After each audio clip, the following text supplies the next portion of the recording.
आपके साथ भी ये होता होगा कि आप पढ़ने बैठते हो या कुछ काम करने बैठते हो तो 5 से 10 मिनट में कोई चीज़ आपको डिस्टर्ब कर देती हो। अगर हाँ तो आप अकेले ही। डिस्ट्रैक्शन 4 टाइप्स होते हैं। सबसे पहला होता है फिजिकल डिस्ट्रैक्शन, दूसरा होता है मेंटल डिस्ट्रैक्शन, तीसरा होता है इमोशनल डिस्ट्रैक्शन, और चौथा जो सबसे कॉमन है और लोगों में पाया जाता है इसको बोलते हैं टेक्नोलॉजी के लिए मोबाइल वाला डिस्ट्रैक्शन। इसमें एक टेक्निक यूज़ करनी है जिसको बोलते हैं रिपोर्ट टेक्निक। रिपोर्ट टेक्निक क्या होता है कि आप पूरे दिन में 5 टारगेट बना, अगर आप 4 भी कंप्लीट करते हो तो आप पूरे दिन में आप शाम को। Hello everyone, welcome back to another video. तो कैसे हो आप सब? जय श्री राम, जय Bageshwar Dham. Welcome back to purposeful passion blog. आपके साथ भी ये होता होगा कि आप पढ़ने बैठते हो या कुछ काम करने बैठते हो तो 5 से 10 मिनट में कोई चीज़ आपको डिस्टर्ब कर देती हो। अगर हाँ तो आप अकेले नहीं। दुनिया में ऐसे 80% से ज़्यादा लोग हैं जो इसी डिस्ट्रैक्शन के जाल में उलझे रहते हैं और केवल 5 से 10% लोग ही सक्सेसफुल बन पाते हैं। तो आपके दिमाग में ख्याल आ रहा होगा कि सक्सेसफुल क्या होता है, सक्सेसफुल लोग क्या होते हैं और सक्सेस क्या होते हैं। तो मैं डिस्क्रिप्शन में लिंक दे रहा हूँ, तो आप डिस्क्रिप्शन में जाके देख सकते हो कि सक्सेसफुल लोग होते क्या है। ज़िंदगी में 2 चीज़ें बड़ी डेंजरस होती है बेसिकली, एक डिस्ट्रैक्शन और एक एक्सक्यूज। तो आज हम इस वीडियो में डिस्ट्रैक्शन के बारे में बात करेंगे और डिस्ट्रैक्शन को आज ख़त्म करेंगे और निपटा देंगे। तो आपके दिमाग में क्वेश्चन आ रहा होगा कि डिस्ट्रैक्शन क्या होता है, व्हाट इज डिस्ट्रैक्शन। तो डिस्ट्रैक्शन अगर अपन साइंटिफिकली देखें तो डिस्ट्रैक्शन 4 टाइप्स का होता है। सबसे पहला होता है फिजिकल डिस्ट्रैक्शन, दूसरा होता है मेंटल डिस्ट्रैक्शन, तीसरा होता है इमोशनल डिस्ट्रैक्शन, और चौथा जो सबसे कॉमन है और लोगों में पाया जाता है जिसको बोलते हैं अपन टेक्नोलॉजी के लिए मोबाइल वाला डिस्ट्रैक्शन। तो मैं एक एक करके सबके बारे में डिस्क्राइब करूँगा और इसको कैसे ठीक करना साइंटिफिकली मेथड के थ्रू मैं आपको बताऊँगा कि इन डिस्ट्रैक्शन को अपन कैसे ख़त्म कर सकते हैं। तो चलिए शुरू करते हैं। सबसे पहला आता है फिजिकल डिस्ट्रैक्शन। फिजिकल डिस्ट्रैक्शन होता है क्या, जैसे कि आसपास शोर हो रहा है, बच्चे आवाज़ कर रहे हैं, जैसे परिवार में लोग बात कर रहे हैं, और जो भी चीज़ जो आपको कानों तक जा रही है और आपको डिस्ट्रैक्ट कर रही है तो उसको अपन बोलते हैं फिजिकल डिस्ट्रैक्शन। फिजिकल डिस्ट्रैक्शन को ख़त्म करने के लिए मैं आपको सबसे पहले और सबसे जो साइंटिफिकली जो प्रूवन है इसको बोलते हैं ईयरपेड्स। ईयरपेड्स होता क्या, तो मैं डिस्क्रिप्शन में लिंक दे रहा हूँ, आप जाके देख सकते हो कि ईयरपेड्स होता क्या, इसका यूज़ कैसे करना है। तो उसके बाद आता है दूसरी चीज़ कि फिजिकल डिस्ट्रैक्शन को ख़त्म करने के लिए मोबाइल की जो नोटिफिकेशन होता है, कई बार होता है कि जैसे व्हाट्सएप की नोटिफिकेशन आ रही है, इंस्टाग्राम की, जो आपको डिस्ट्रैक्शन की तरफ अट्रैक्शन बढ़ा देती है, ये वाली नोटिफिकेशन। तो इसके लिए अपन को एक ही चीज़ यूज़ करनी जिसको बोलते हैं कॉमन सेंस। कॉमन सेंस होता क्या है, इसमें क्या होता है कि आप मोबाइल की नोटिफिकेशन को साइलेंट कर सकते हो, इससे आप फिजिकल डिस्ट्रैक्शन को ख़त्म कर सकते हो। आप मोबाइल की नोटिफिकेशन को तो साइलेंट कर लोगे, बट आप दिमाग की नोटिफिकेशन, जो माइंड में जो नोटिफिकेशन आती है उसको कैसे साइलेंट करोगे। जी हाँ। तो दूसरा आता है मेंटल डिस्ट्रैक्शन। मेंटल डिस्ट्रैक्शन क्या होता है, जैसे कि बार बार अपने थॉट्स आए, बार बार दिमाग में थॉट्स आ रहे हैं, ओवर थिंकिंग कर रहे हैं, फ्यूचर के बारे में वरीज कर रहे हैं, चिंता कर रहे हैं फ्यूचर में क्या होगा, अभी क्या है, पास्ट के बारे में बार बार सोचना, जो इसको बोलते हैं अपन मेंटल डिस्ट्रैक्शन।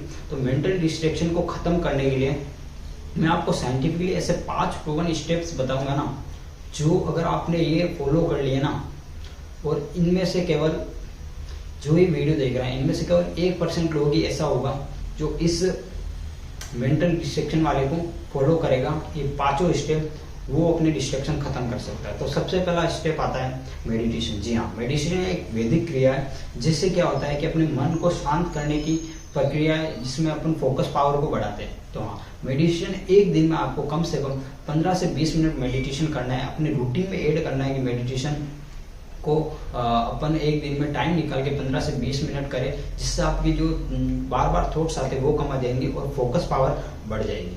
अगर आप स्टूडेंट हैं तो आपके लिए एक चीज़ है कि आप लिख के पढ़ सकते हो, आप साथ में रफ कॉपी ले सकते हो और लिख के पढ़ सकते हो, जिससे आपकी फोकसिंग पावर 100% हो जाएगी। और उसके बाद अपन जो गॉड होता है, गॉड पे अपन बहुत बिलीव करते हैं, तो आप नाम जप कर सकते हैं। नाम जप से क्या होता है कि अपना फोकस एक ही डायरेक्शन में चला जाएगा और जो गंदे जो थॉट्स आते हैं वो नहीं आएंगे और अपन अपने काम पे फोकस ज़्यादा कर पाएंगे।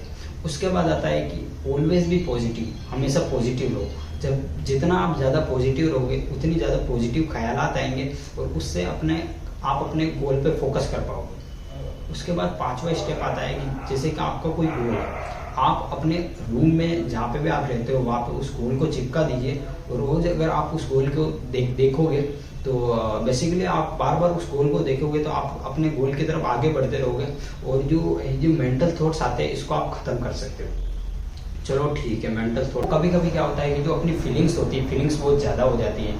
तो जैसे कि आपको गुस्सा बहुत आता है और आप दुखी हो जाते हो।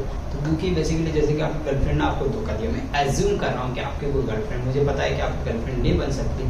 तो कभी कभी गुस्सा बहुत आ जाता है, और एक्साइटमेंट में अपन ऐसी चीज़ें कर देते हैं जो हमको नहीं करनी चाहिए थी। तो उसको कंट्रोल करने के लिए मैं आपको ऐसे 5 स्टेप्स बता रहा हूँ, जिसको अगर आपने कर लिया तो आपकी जो फीलिंग्स है कंट्रोल हो जाएगी। तो बेसिकली जैसे कि मैंने बताया कि मेडिटेशन करने से, जब मैं एग्जांपल देता हूँ कि मैं 10th तक था तो मुझे बहुत गुस्सा आता था।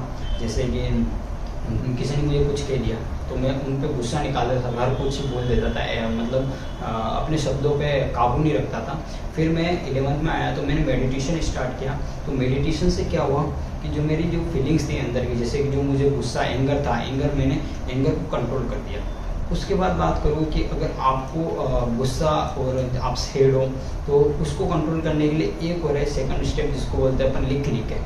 जैसे आप एक डायरी ले सकते हो, उस डायरी में अगर आपको गुस्सा आ रहा है तो उस डायरी में लिख दो कि ऐसा ऐसा, जिसको भी कुछ भी बोलना है। जैसे कि आप सैड हो, आपको एक्साइटमेंट है, सब उस डायरी में लिख दो। तो उससे क्या होगा, बहुत हद तक आपकी फीलिंग्स कंट्रोल हो जाएगी। या फिर जैसे कि आपका कोई फ्रेंड है, आप उस फ्रेंड से जैसे फ्रेंडली बात करते हो, जो है चीज़ सब बताते हो, तो आप उससे बात कर सकते हो। तो फोर्थ आता है कि आप अपना एक क्लियर गोल सेट कर सकते हो। एंड फिफ्थ आता है कि जो सबसे मोस्ट इम्पोर्टेंट है, जैसे कि एक्सरसाइज करना, योगा करना, सुबह रनिंग करना, वॉकिंग करना। तो इससे जो आपकी जो फीलिंग्स है वो बहुत हद तक कंट्रोल हो जाएगी। तो चलो अपन अब आगे बढ़ते हैं सबसे कॉमन एंड मेन डिस्ट्रैक्शन पे, जिसका नाम है टेक्नोलॉजिकल या फिर मोबाइल डिस्ट्रैक्शन। तो कभी कभी क्या होता है कि लोग सोशल मीडिया के चक्कर में, और जैसे गेमिंग प्लेटफॉर्म है और ऐसे कई सारे प्लेटफॉर्म है जैसे कि इंस्टाग्राम हो गया, इन सब के चक्कर में अपना टाइम वेस्ट करते हैं और इसी डिस्ट्रैक्शन में उलझे रहते हैं। तो आपको टेक्नोलॉजिकल डिस्ट्रैक्शन को ख़त्म करने के लिए सबसे मेन है, तो इसके साइंटिफिकली सबसे 5 मेन मैंने साइंटिफिकली स्टडी करके मैंने ऐसे 5 पॉइंट लिखे, जिससे आप अपना ये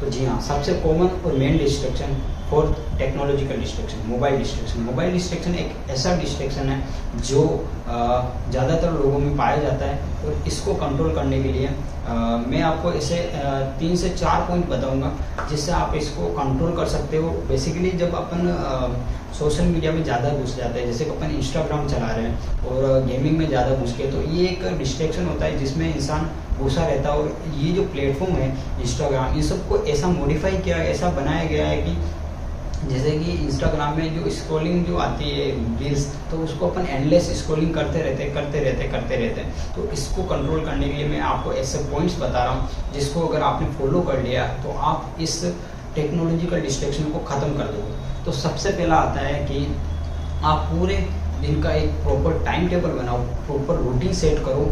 तो उससे क्या होगा कि आपके दिन में जो ये सोशल मीडिया वाला टाइम है ये ख़त्म हो जाएगा। तो इसके लिए आपको क्या करना है कि टारगेट्स बनाना है, डेली का टारगेट्स बनाना है। जैसे कि लेट्स से आपने आज 5 टारगेट बनाए, तो इसमें एक टेक्निक यूज़ करनी है जिसको बोलते हैं रिवॉर्ड टेक्निक। रिवॉर्ड टेक्निक क्या होता है कि आप पूरे दिन में 5 टारगेट बना, अगर आप 4 भी कंप्लीट करते हो तो आप खुद को एक रिवॉर्ड देते हो कि आप शाम को सोते समय हाफ आवर मोबाइल देखो। तो बेसिकली ये एक रिवॉर्ड टेक्निक है, जिससे आपका ये जो सोशल मीडिया का टाइम है ये रिड्यूस हो जाएगा। तो ये एक दिन में रिड्यूस नहीं होगा, इसको आपको धीरे धीरे जैसे कि आज मैंने सोशल मीडिया यूज़ किया 1 घंटा, तो कल मुझे केवल 45 मिनट यूज़ करना। तो डेली के 5-5 मिनट ऐसे कर सकते हो। उसके बाद आता है कि जैसे कि मोबाइल, जैसे कि आप पढ़ाई कर लो, पढ़ाई करते समय अपना मोबाइल को आप फ्लाइट मोड पे डाल सकते हो, या फिर अगर आपके फैमिली में कोई मेम्बर जैसे पापा मम्मी साथ रहते हैं तो आप उनको दे सकते हो कि पापा मम्मी जब मैं पढ़ाई कर रहा हूँ 2 घंटे, तो 2 घंटे मुझे मोबाइल मत देना, तो आप उनको दे सकते हो। तो बेसिकली आप अगर मेडिटेशन करोगे तो आप अपने माइंड को कंट्रोल कर पाओगे। तो माइंड को कंट्रोल करने के लिए मेडिटेशन करना बहुत ज़रूरी है। तो आई होप कि आपको ये वीडियो पसंद आया होगा। अगर पसंद आया हो तो लाइक शेयर एंड सब्सक्राइब जरूर करना, और इसी तरह वीडियो देखने के लिए चैनल को सब्सक्राइब कर